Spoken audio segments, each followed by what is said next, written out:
السلام علیکم، یہ ہے TNN TV۔ پاکستان کے رہنما عامر خان کا کہنا ہے کہ حکومت واضح کرے پاکستان زندہ باد کا نعرہ لگانے والوں کا ساتھ دے گی یا نہیں۔ PIB کالونی میں MKM پاکستان کے RC مرکز پر پریس کانفرنس سے خطاب کرتے ہوئے MKM رہنما عامر خان کا کہنا تھا 22 اگست کا جو مقدمہ بنا تھا وہ پاکستان کے خلاف نعرہ لگانے کی وجہ سے بنا تھا۔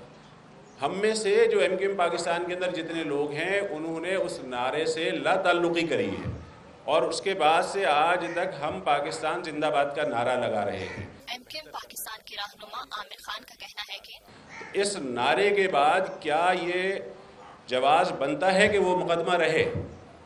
جب اسی صوبے کے اندر 27 دسمبر کے واقعے میں ہزاروں گاڑیاں جلائی گئیں، لوٹ مار کی گئی، لوگوں کو قتل کیا گیا، لوگوں کی عصمت دری خواتین کی گئی، اس کے بعد وہ ایک جنبش قلم ایک دم سے وہ تمام مقدمات ختم ہو سکتے ہیں۔